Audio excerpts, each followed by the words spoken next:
Lorsqu'on parle des communs de la terre et des ressources naturelles dans la vallée du fleuve Sénégal, on parle de la terre et des ressources naturelles qu'elle porte et qui sont gérées de manière collective dans le cadre de dynamiques communautaires. Donc nous sommes en face d'espaces ressources qui sont exploités pour l'élevage, pour les cultures, pour la cueillette, pour la pêche, etc.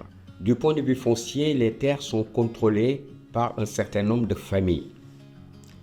Mais il existe des mécanismes mis en place dans le temps qui permettent aux familles qui ne possèdent pas la terre d'y accéder. Donc nous avons des espaces ressources d'une part et nous avons d'autre part des formes de redistribution de droits d'usage qui permettent aux non-possédants d'accéder à la ressource. Il est important pour les acteurs publics de reconnaître et de sécuriser les communs. Parce que les communs traduisent une vision de la société sur elle-même et dans ses rapports avec les ressources naturelles.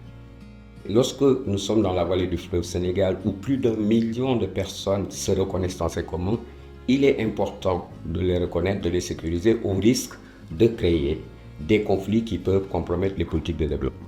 Et je crois que ceci commence à être compris dans la vallée du fleuve Sénégal dans la mesure où il s'est développé des mécanismes moins dirigistes et plus ouverts au dialogue qui ont permis entre acteurs publics et population de mettre en œuvre un certain nombre de dispositifs qui reconnaissent et sécurisent les communs. Ce sont les plans d'occupation des sols, ce sont des conventions locales, ce sont des unités pastorales, etc.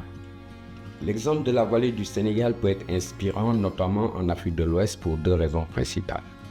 Dans cette zone soudano-sahélienne, les sociétés fonctionnent sur le même principe de gestion collective des ressources naturelles en commun.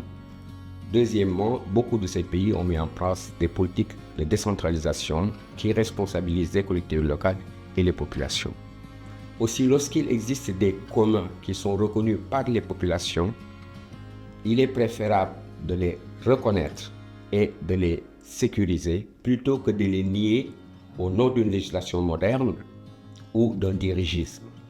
Mais à l'exemple du Sénégal, ce processus de dialogue politique et d'ouverture doit s'inscrire dans la durée parce qu'il faut vaincre souvent les réticences des autorités déconcentrées ou des services techniques déconcentrés. Il faut également renforcer les compétences des collectivités locales en matière de gestion des ressources naturelles et renforcer les compétences de l'ensemble des acteurs à la base pour permettre qu'ils s'engagent en toute connaissance de cause.